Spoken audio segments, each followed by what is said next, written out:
Grande debate está de volta e durante o julgamento no STF, o ministro André Mendonça afirmou que políticos não devem fazer parte dos conselhos de administração de empresas estatais. Para defender esse posicionamento, o ministro citou um trecho do relatório da OCDE que trata da luta contra a corrupção em estatais. Vamos ver. Um dos pontos diz esse documento: os políticos que estão em uma situação de influir substancialmente nas condições de funcionamento das empresas públicas não deverão formar parte dos seus conselhos de administração. Para os antigos políticos, diz o relatório, deve aplicar-se um período de incompatibilidade como regra geral. Caio Coppola, indicações políticas em estatais devem ser liberadas? Olha, eu acho que nosso grande aliado aqui nessa argumentação são os números, né? Então, antes da lei das estatais, qual era o estado, né, das companhias federais aqui no Brasil? Elas em conjunto, em 2015, pegar aí o último ano completo do lulopetismo no poder, elas em conjunto, elas somavam um prejuízo de 32 bilhões de reais. Então, um prejuízo multibilionário, isso em 2015.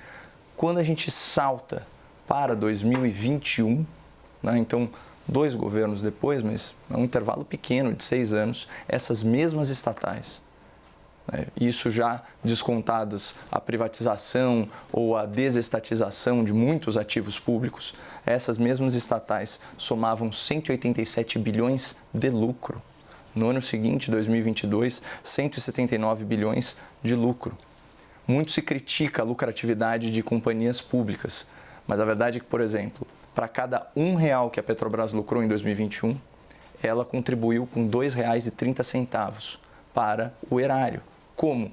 Por meio de tributação, né, dos impostos, obviamente, pelo pagamento de royalties e também por dividendos. Vamos lembrar que o maior acionista da empresa pública é o próprio Estado. Então, o que a gente tem na prática é uma legislação que empiricamente se mostra muito benéfica. Eu questiono aqui ao espectador da CNN, quando foi a última vez que você ouviu falar de um escândalo de corrupção em alguma estatal? E isso vale inclusive para ativos de logística, portos. Lembra do escândalo dos portos? Envolveu inclusive o nome de um ex-presidente da República. Pelo contrário, você sai de uma realidade no Porto de Santos de um prejuízo aí de 500 milhões para uma lucratividade gigantesca por meio de governança corporativa. Então, o que a lei das estatais fez, basicamente, foi pegar um pouco da lógica do setor privado e colocar no setor público. São regras de governança que blindam essas companhias de influência política. E influência política, como a gente viu em parte do voto, né, do ministro André Mendonça, essa influência política costuma ser a antessala da corrupção, ainda mais num país com a cultura similar à cultura brasileira quando se trata de patrimonialismo. Então, eu acho um verdadeiro retrocesso, né, a gente alterar uma legislação que tem se mostrado benéfica. Zé Eduardo, indicações políticas em estatais devem ser liberadas, na sua opinião? Sabe, Clarice, eu me sinto muito à vontade para debater esse tema, porque desde o momento em que a lei da estatal estava discutida, eu tinha uma posição muito clara. Eu acho que existe aqui por trás disso uma visão perversa que atinge a política como se ela fosse uma coisa feia. Há bons políticos, bons empresários, maus empresários, bons juízes, maus juízes, bons jornalistas, maus jornalistas. Mas os políticos são demonizados como se fossem sempre ruins. Empresários não. A minha pergunta é, por que um banqueiro pode ser presidente do Banco Central e não tem que cumprir quarentena? Enquanto que um ex-deputado federal não pode. Qual é a lógica? Ah, não, o banqueiro não vai utilizar isso do Banco Central para privilegiar as instituições financeiras que são suas amigas. Não, não vai. Ele está acima do bem e do mal. O político não. Isto é perverso do ponto de vista da democracia, porque políticos não nascem em árvores, eles são eleitos.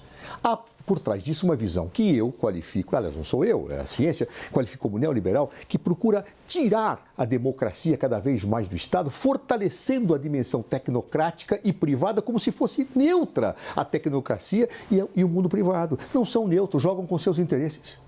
No entanto, a quarentena se aplica aos políticos. Esses são perversos, esses são nocivos. Empresários não são. São sempre anjos de candura. Tecnocratas, burocratas, não, são sempre anjos de candura. A decisão do juros do Banco Central é uma decisão técnica. Ela é fundamentalmente política, que parte de uma visão de economia que é política, não é técnica. Então, na verdade, este preconceito acaba atingindo na raiz a direção democrática do Estado. Atinge por excelência aquilo que é mais sagrado na legitimação do exercício do poder político, que é o poder da democracia. Então, vejam, eu sou absolutamente contra e passei minha vida toda brigando contra políticos corruptos. Mas brigo contra empresários que tentam utilizar a estrutura estatal também para se beneficiar nos seus interesses. Luto contra as corporações técnicas que, evidentemente, invocam a técnica para fazer a política corporativa. Esse tipo de coisa, eu acho que ela leva a um atingimento daquilo que é democrático. Há políticos bons. E eu dou um exemplo. O Jean Paul Prats. Jean Paul Prats, ex-senador da República, conhece petróleo como ninguém, é um especialista. Ora, foi colocado na Petrobras. Dá para dizer que Jean Paul Prats, por ter sido senador da República, não poderia dirigir com competência a Petrobras? É possível uma coisa dessa? Não. Mas se fosse um ex-presidente de uma petroleira, poderia. Ora, por favor.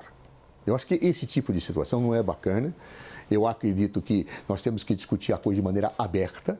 Tá certo? O mal político não pode ser nomeado, aquele que vai se aproveitar não pode ser nomeado, como o mal empresário também não pode ser nomeado.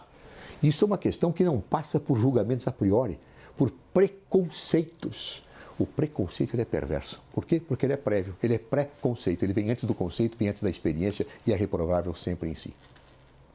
Vou reservar um tempinho aqui para as considerações finais de vocês, 30 segundinhos para cada um. Caio, por favor. Olha, a experiência mostra que o mundo privado ele não é neutro, mas ele tende a ser melhor na gestão de empresas.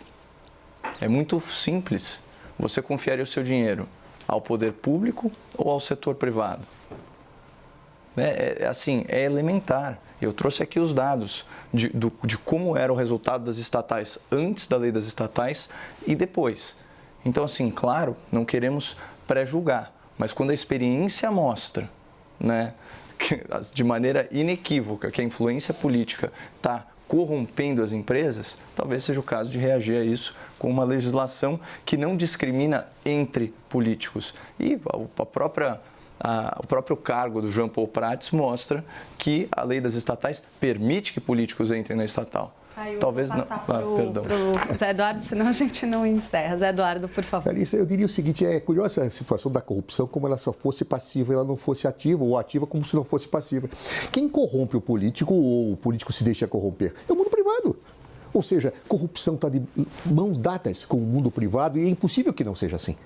Às vezes porque o poder público chantageia o mundo privado, é fato, mas às vezes porque o mundo privado quer tirar vantagem do Estado. No entanto, eu poupo o empresário que sonega, que lá, não nem sempre, por favor, hein?